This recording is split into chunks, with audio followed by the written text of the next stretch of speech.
em nome do futebol brasileiro, mas agora, depois do jogo, ali no calor, e meio que acreditando o resultado a essa leniência dos árbitros com... Eu não digo nem que é antijogo, porque ali a gente está acostumado com esse tipo de coisa no futebol, mas com essa trava que o Grêmio colocou na partida, eu acho que é demais e soa um pouco a choro de perdedor. Ô Dani, dá uma olhadinha na tela que a gente vai colocar aí na sequência. Eu vou começar esse assunto com você. Tem a ver com as alterações aí do São Paulo, né? A gente perguntou até, você começou com esse assunto, aí eu ainda passei a bola. Ajuda a Dani aí a tentar entender esse São Paulo e como terminou o jogo. Então foi o seguinte, ó. Começou ali com 66 minutos, né? Também conhecido como 21 do segundo tempo. Saiu o Léo, entrou o Toró. Saiu o Luan, entrou o Vitor Bueno, tá? Aí, 13 minutos depois, mais duas substituições. Bruno Alves pelo Paulinho Boia, Igor Gomes pelo Trellis. E aí, faltando 10 minutos para terminar o tempo normal, né, o tempo regulamentar, saiu o Tietê e entrou o Hernanes. Então, olha só os caras que entraram. Toró, Vitor Bueno, Paulinho Boia, Trellis e Hernanes.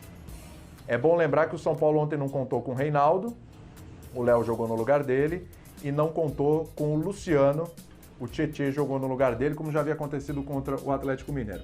Essas alterações a esses nomes, com todo respeito aos jogadores, o Hernanes tem uma história maravilhosa no São Paulo, mas o Hernanes, há tempos, fisicamente, ele não é mais o mesmo, ele não é nem titular do time a gente olhando essa tela, Dani, a gente chega à conclusão que realmente faltou elenco? Ah, falta. Acho que até por isso que o Diniz achou uma maneira de jogar que é a maneira que ele tenta impor o tempo todo, né? Porque ele tem um time, ele não tem um elenco muito qualificado e muito vasto, como tem, por exemplo, o Palmeiras, como tem, por exemplo, o Flamengo. Mas não é só isso que falta, né, William? Falta também encontrar soluções dentro desse problema, porque esse também é o papel do treinador. O Luan, por exemplo, vamos fazer justiça aqui, né? Ele sai porque ele pede, ele sente e pede para sair do jogo. É quando o Diniz coloca o Daniel Alves ali de 5, né? A hora que ele avisa, o Daniel tá de 5 e não mais de 10, porque ele não tinha esse outro cara para tirar do banco e colocar no lugar, pelo menos não que ele confiasse da maneira como ele confia no Luan e no Daniel. O Hernanes, se a gente pegar a idade, né, a forma física do Daniel e do Hernanes é muito discrepante, assim. O Hernanes, eu acho que ele nem entrou mal, não. Mas é porque ele é, hoje em dia, um jogador lento. Ele é um jogador que não vai oferecer o que o São Paulo precisava para essa partida. E as outras alterações, para mim, são alterações do desespero, né? Vamos botar todo mundo para cima. O Igor Gomes e o Sara estavam. O Sara até acaba o jogo, mas o Igor Gomes e o Sara, eles estavam sem espaço ali pela marcação feita pelo Grêmio. Não conseguiram encontrar os caminhos deles para fazer aquele jogo pelo meio campo, como o São Paulo tem com o toque de bola, com a troca de posição, porque isso não foi permitido pelo Grêmio também. Não é que estavam necessariamente em má noite, não tiveram esse espaço. E aí entra a coisa do treinador pensar em como resolver esse problema. Era o quê? Era aproveitar o lado do campo, mas como? Com que jogadores? Sem o Reinaldo já para construir jogadas pela esquerda, isso tudo ficou muito complicado e muito dificultado, né? Então há que se levar em conta algumas coisas. Acho que o trabalho do Diniz demorou para aparecer, para desabrochar da maneira que desabrochou para se tornar líder do Campeonato Brasileiro. E aí entra uma coisa da diferença do mata-mata e dos pontos corridos. Um jogo desse nos pontos corridos, ele não tem tanto peso, porque ele vai ser um jogo. De maneira geral, o São Paulo vai conseguir colocar em campo aquela estratégia montada por ele, que é da posse de bola, do toque, do jogo pelo meio. Ontem não deu. E isso no mata-mata é gritante. Não tô aqui crucificando, nunca fiz isso, inclusive, com o trabalho do Diniz. Acho que o treinador precisa de tempo, de longevidade, de reformulação, talvez, para a temporada que vem, pensar nessas peças que ainda faltam nesse elenco, porque a gente olha o São Paulo hoje e vê que tem muitos meninos da base ali do meio para frente, né, meninos jovens, então como é que supre essa carência para a próxima temporada? Mas realmente, para o jogo de ontem, acho que o Diniz cometeu alguns erros e não encontrou soluções dentro do próprio elenco para sair do jogo montado pelo Grêmio e para vencer essa partida. O resultado é esse, né? É um time copeiro e um time que vai bem nos pontos corridos. Pois é, você falou, time padrão de jogo, eliminou o Flamengo, São Paulo vem bem na Copa do Brasil. É que assim, o São Paulo tem uma seca de títulos já há muito tempo, que não é normal para um clube do tamanho do São Paulo, que se acostumou a ganhar títulos importantes e pesados frequentemente, não é qualquer título não. São Paulo empilhou vários títulos importantes aí na sua história recente. É que essa década para o São Paulo foi complicada, então a eliminação tem sempre um peso a mais. E é justamente nesse ponto que eu quero entrar, o Breiler. Até que ponto essa eliminação aumenta a pressão no Campeonato Brasileiro, ou pode, sei lá, até atrapalhar um pouquinho esse caminho do São Paulo no Brasileiro, onde ele está muito bem? Então, William, o São Paulo precisa de título a qualquer custo, né?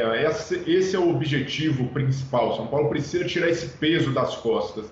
E até por isso, eu acho que o jeito de jogar do São Paulo é mais talhado para pontos corridos do que para mata-mata. Porque nos pontos corridos você pode desenvolver um trabalho com um pouco mais de tranquilidade, com uma tolerância maior ao erro. O São Paulo, por exemplo, no jogo contra o Corinthians, não conseguiu fazer seu jogo, né, também muito por mérito do Corinthians, do Wagner Mancini, mas no jogo seguinte contra o Atlético já consegue voltar a jogar com intensidade, com volume de jogo, a bola que deveria, geralmente entra, passa a entrar de novo, né, e não tinha entrado contra o Corinthians. Então acho que o campeonato de pontos corridos para times como o São Paulo, que se dispõe a correr risco na saída de bola, que tem esse jogo, a proposta de um jogo mais vistoso, é mais acolhedor, né, para esse tipo de jogo e não tão cruel, não penaliza tanto como o mata-mata, né? O jogo do São Paulo foi penalizado contra o Grêmio, né? O Celso lembrou bem, os 2 gols perdidos pelos homens de frente do São Paulo custaram muito caro. Eu acho que no Brasileiro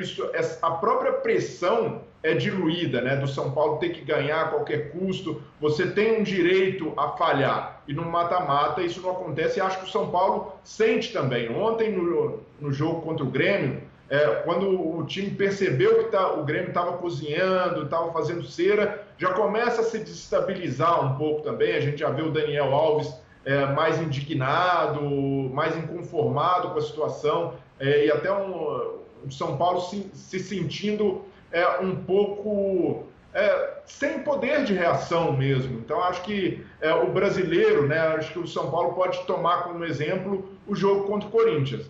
Faz parte, um campeonato de pontos corridos, se administra o resultado e se você tem um tropeço, dá para recuperar na rodada seguinte. E as 2 próximas rodadas, acho que são muito favoráveis para o São Paulo. Pega o Red Bull Bragantino, que é um time também que gosta de ter a bola, então o São Paulo provavelmente vai ter mais espaço e vem de 2 derrotas. E depois pega o Santos no meio do confronto de Libertadores, provavelmente um Santos muito desfalcado. Então, São Paulo tem nessas 2 rodadas a oportunidade não só de se recuperar da eliminação da Copa do Brasil, como também até aumentar essa vantagem na liderança, dependendo dos resultados dos adversários. Então, acho que não é para fazer um cenário de terra arrasada ou colocar a interrogação de que o São Paulo não é capaz de ganhar o Brasileiro. Pelo contrário, é aprender, né, com mais um fracasso, e acho que esse fracasso não está todo nas costas do Diniz, nas costas desse grupo de jogadores, e saber que pode reagir, tem condições para isso no Campeonato Brasileiro, que é uma competição que favorece mais o estilo do São Paulo.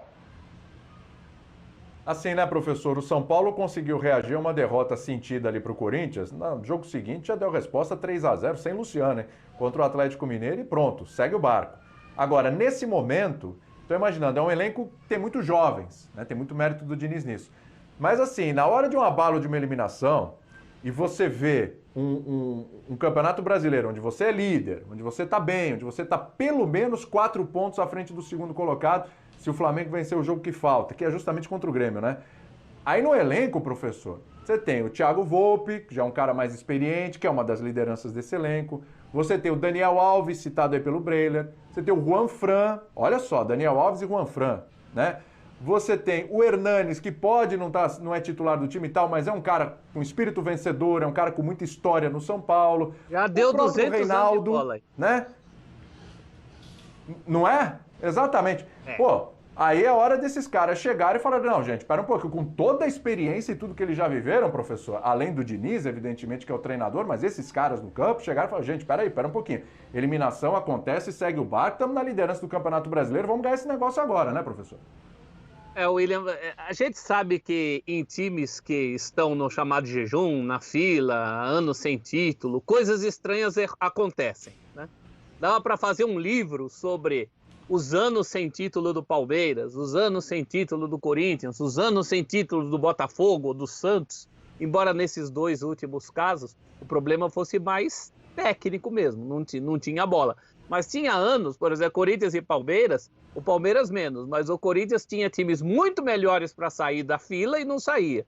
E saiu com um time que a gente não botava fé.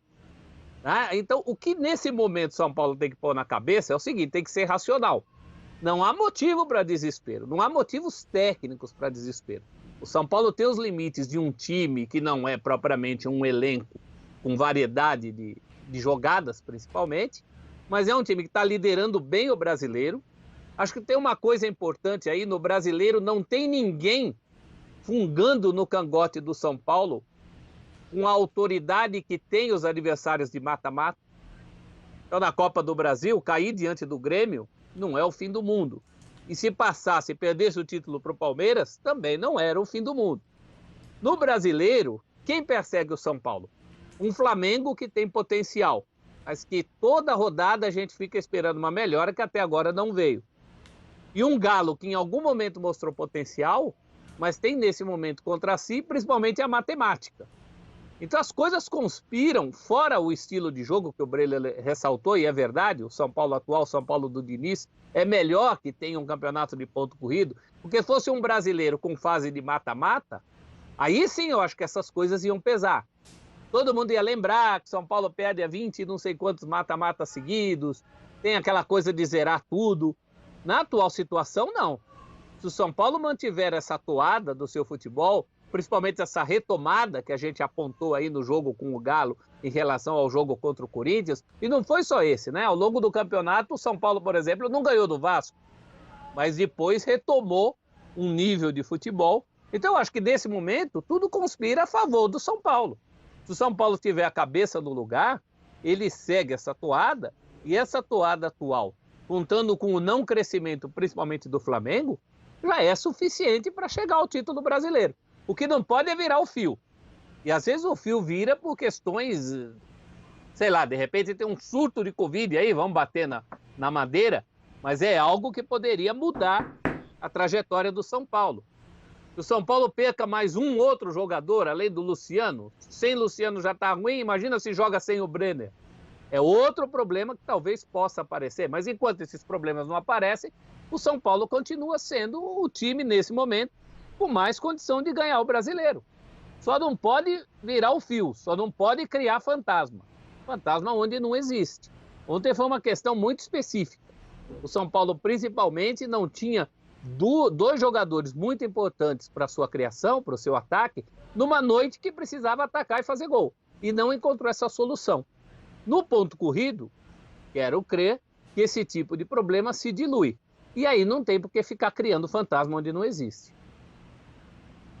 Esse é o João Pedro, o maior especialista do Brasil em geração de renda na internet e o único que já transformou a vida de mais de 30 mil alunos. Encare uma realidade. Para a crise não te derrubar, você precisa ganhar mais dinheiro. Conheça o passo a passo simples e garantido para faturar online pelo menos de 100 a 500 reais por dia, de forma quase automática. Clique agora no link na descrição do vídeo para transformar a sua vida e começar a lucrar hoje mesmo.